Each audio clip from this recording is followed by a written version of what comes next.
Nama saya Muhammad Kholili, saya NIM 159. Nama saya Imam Sugiarto, NIM 19023 11000171. Perkenalkan, nama saya Robiatul Adewiyah dari Prodi Ekonomi Pembangunan kelas D. Nama saya Wahyu Handayani, saya NIM 175. Perkenalkan, nama saya Idris Wantoro dari Prodi Ekonomi Pembangunan D. Perkenalkan, nama saya Rizky Milianti, NIM 188. Nama saya Andi Prayogo A, NIM 196. Perkenalkan, nama saya Noval Aziz dari Fakultas Ekonomi dan Bisnis, Prodi Ekonomi Pembangunan. Perkenalkan, nama saya Misbah Karim, NIM 201. Assalamualaikum warahmatullahi wabarakatuh.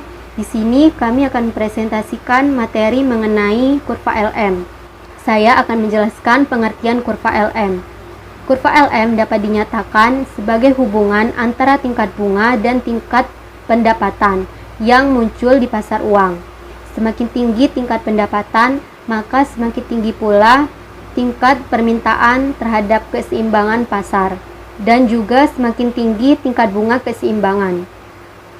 Untuk mencapai keseimbangan pasar, kita perlu mengetahui agregat demand dan agregat supply.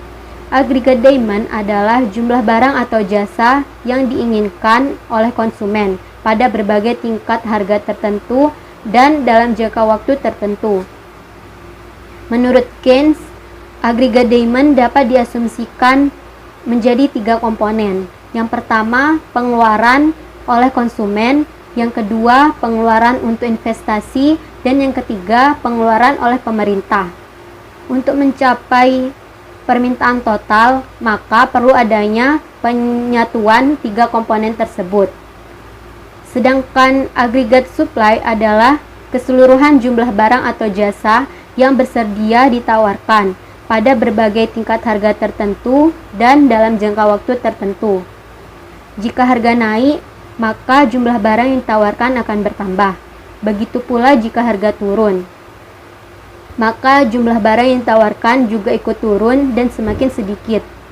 Menurut Keynes, penawaran total dapat dianggap sebagai hal yang menunjukkan berbagai macam tingkat output yang tersedia dan diproduksi oleh sektor usaha. Di sini saya akan menjelaskan tentang pendapatan keseimbangan atau equilibrium income. Sektor dunia usaha tidak dapat menginspirasi tingkat pengeluaran yang diinginkan konsumen, investor, dan pemerintah seperti yang diperlihatkan dalam permintaan total.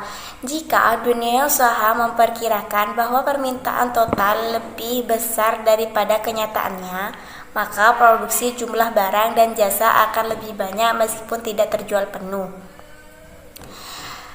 Jadi, hal situasi demikian yang tidak dapat dihindari adalah bahwa barang-barang dengan nilai 50 tidak laku terjual, yang berarti bahwa persediaan barang-barang bertambah sebanyak 50. Dunia usaha yang menghadapi pertambahan dalam mempersediaan yang tidak dikehendaki pada tahun berikutnya mengurangi produksi, dan mereka terus mengikuti output atau NPP sampai mereka mencapai titik mana mereka dapat menjual segala sesuatu yang diproduksi. Persediaan tanpa sengaja berkurang dan di dunia usaha mulai memperluas produksi yang selanjutnya menyebabkan pertambahan NPP, maka jelas dikiranya bahwa hanya terdapat sebuah titik saja di mana jumlah semua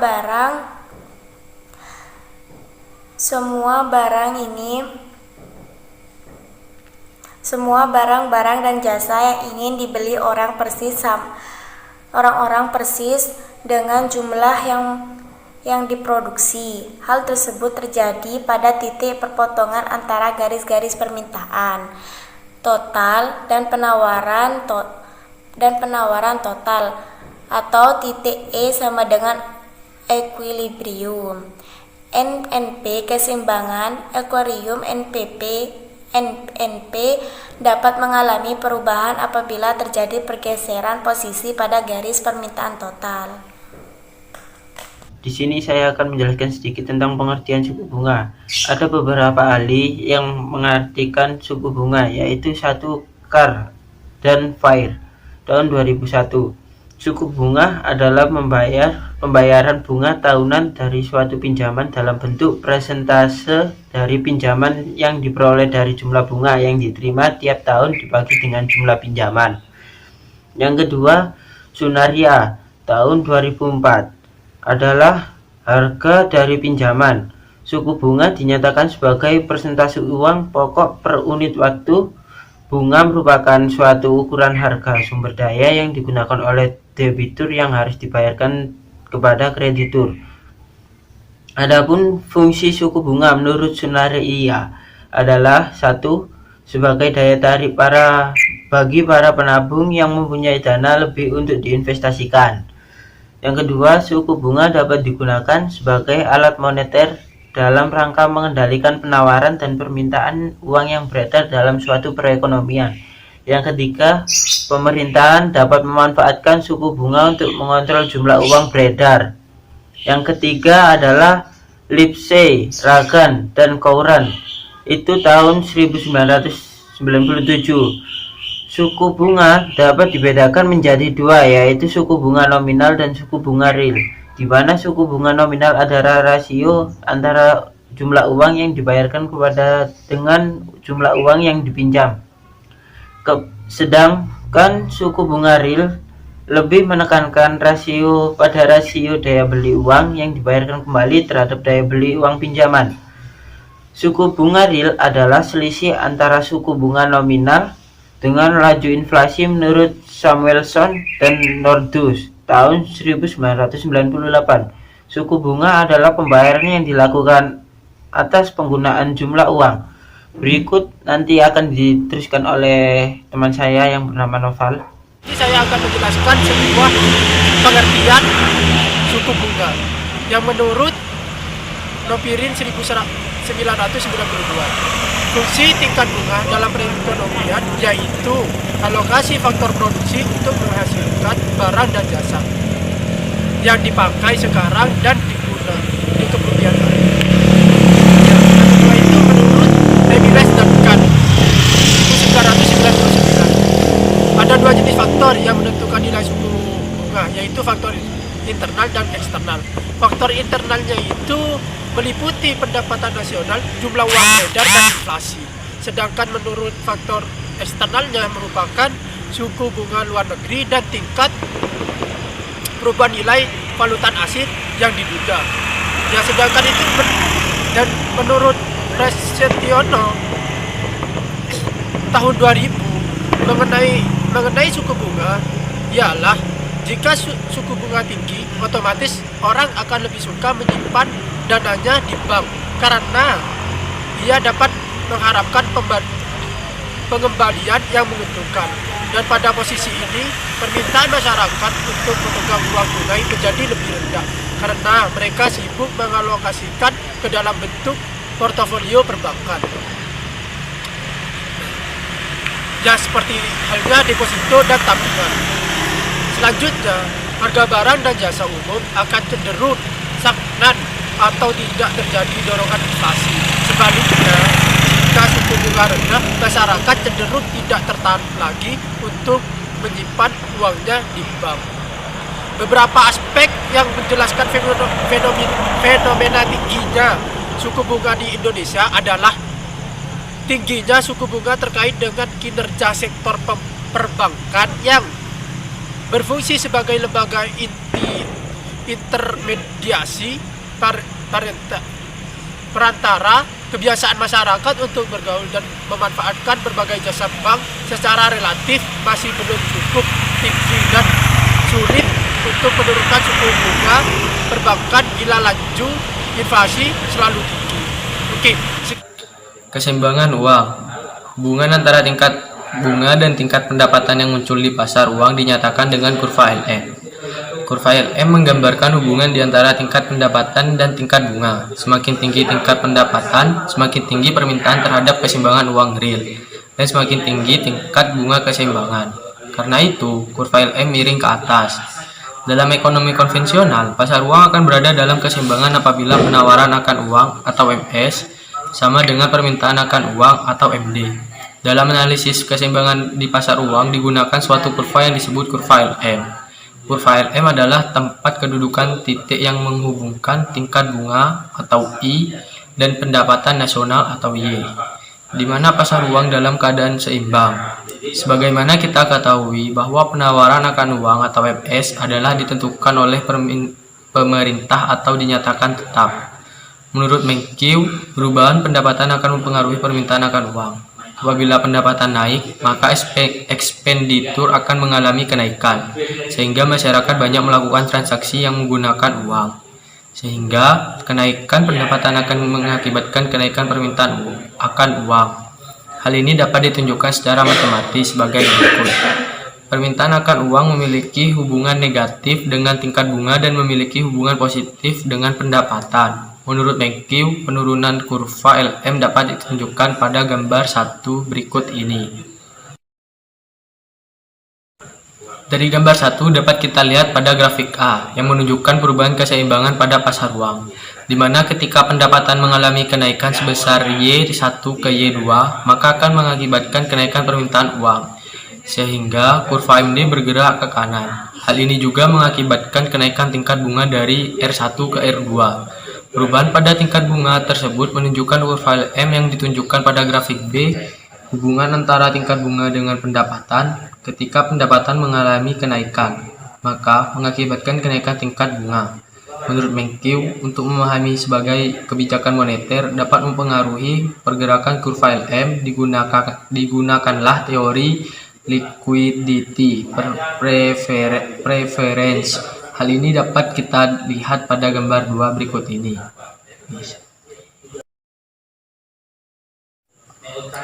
Dari gambar 2 tersebut menunjukkan bagaimana pengaruhnya kebijakan moneter yang dikeluarkan oleh Bank Sentral terhadap tingkat bunga dan pendapatan nasional. Ketika Bank Sentral melakukan pengurangan money supply atau MS dari M1 ke M2, hal ini mengakibatkan keseimbangan MS mengalami penurunan dari M1 garing P ke M2 garing P. Dianggap pendapatan tetap dan kurva permintaan uang mengalami keseimbangan. Maka hal ini akan mengakibatkan kenaikan tingkat bunga pada keseimbangan pasar uang. Hal ini dengan penurunan MS mengakibatkan kurva LM bergerak ke atas. Dapat disimpulkan bahwa kurva LM menunjukkan kombinasi dari tingkat bunga dan pendapatan nasional yang mana hal ini sesuai dengan keseimbangan pada pasar uang kurva.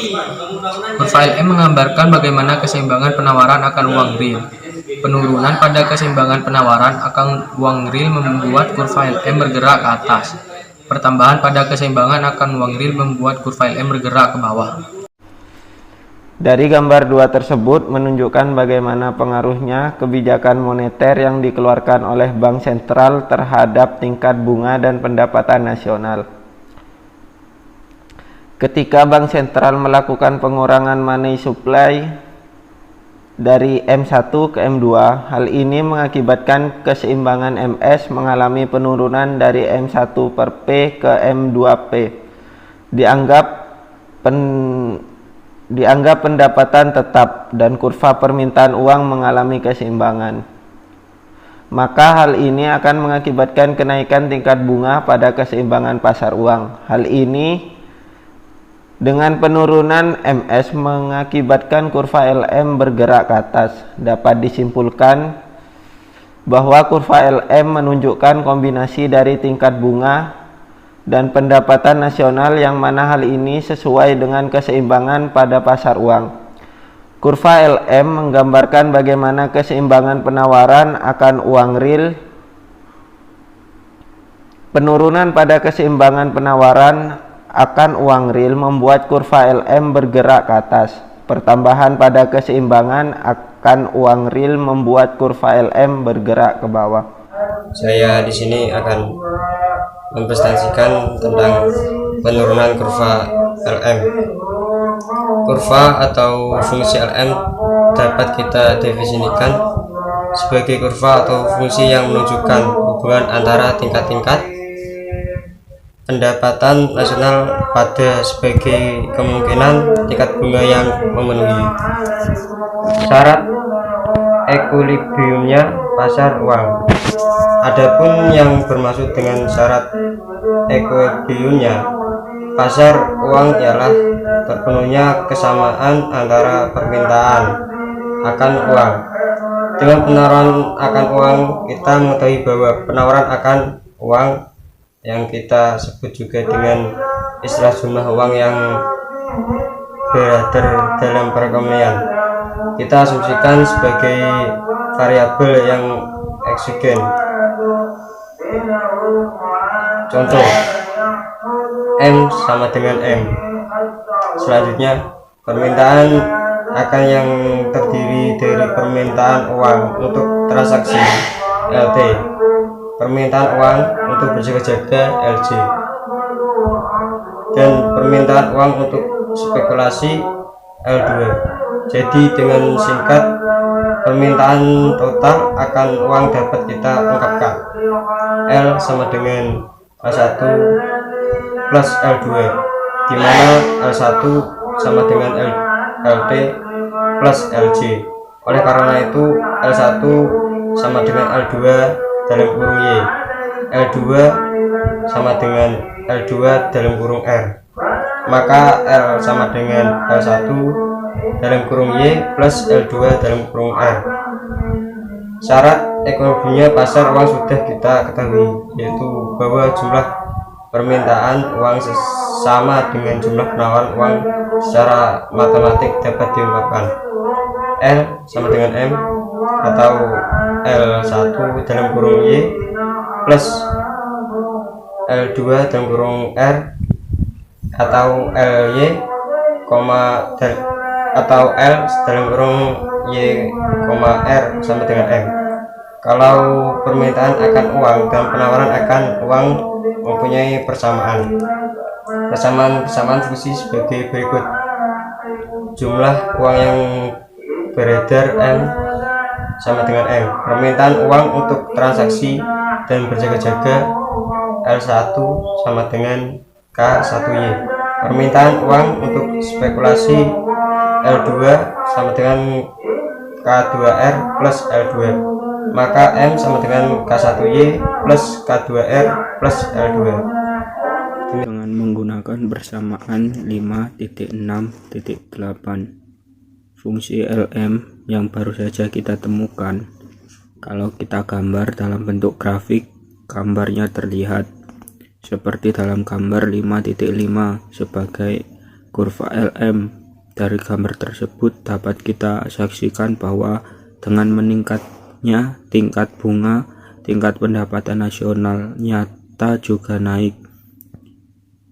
Pada tingkat bunga setinggi 5%, misalnya tingkat pendapatan nasional yang memenuhi syarat ekuilibrium pasar uang adalah sebesar 150 triliun rupiah. Kalau tingkat bunga naik menjadi 10%, tingkat pendapatan nasional nyata yang memenuhi syarat ekuilibriumnya pasar uang meningkat menjadi 200 triliun rupiah. Untuk jelasnya, guna mengetahui bentuk fungsi LM bisa lihat pada gambar 3 berikut. Selanjutnya, baiklah kita tinjau sekarang bagaimana pada contoh gambar 3. Pertama-tama kita harus menentukan kurva LM akan kita hasilkan pada kuadran yang mana, agar supaya kurva LM yang kita hasilkan nanti dapat langsung dipertemukan dengan kurva IS. Maka baiklah kita memilih kuadran barat laut sebagai kuadran LM. Sebagai kuadran LM, salah satu sumbu kita pergunakan untuk petunjuk tingkat-tingkat pendapatan nasional, sedangkan sumbu lainnya kita pergunakan untuk mengukur tingkat bunga. Oleh karena kurva IS menggunakan sumbu horizontal untuk mengukur tingkat pendapatan, maka sebaiknya untuk LM sumbu horizontal juga kita pakai sebagai sumbu pendapatan nasional. Keadaan selanjutnya ditunjukkan gambar 4. Pada contoh gambar 4 segi 4 ACE, A memenuhi semua syarat-syarat di atas. Oleh karena itu titik A betul-betul merupakan salah satu titik pada garis LM yang ingin kita turunkan. Segi 4BDF B juga memenuhi syarat-syarat termaksud. Oleh karenanya titik B pada kuadran barat laut juga merupakan salah satu titik pada kurva LM yang kita cari. Oleh karena kurva L1 dan kurva L2 merupakan garis lurus, maka dengan menarik garis lurus melalui dua buah titik, yaitu dalam contoh titik A dan titik B, kita sudah menemukan kurva yang kita cari, yaitu kurva LM. Di sini saya akan menjelaskan kesimpulan dari materi-materi yang sudah dijelaskan teman-teman saya tadi. Hubungan antara tingkat bunga dan tingkat pendapatan yang muncul di pasar uang dinyatakan dengan kurva LM. Jadi kurva LM itu dipengaruhi oleh tingkat pendapatan dan tingginya suku bunga. Semakin tinggi tingkat pendapatan, semakin tinggi permintaan terhadap keseimbangan uang real, dan semakin tinggi tingkat bunga keseimbangan. Karena itu kurva LM jadi miring ke atas. Mungkin itu saja yang bisa kami sampaikan. Terima kasih atas perhatiannya dan mohon maaf jika ada salah kata. Saya akhiri. Wassalamualaikum warahmatullahi wabarakatuh.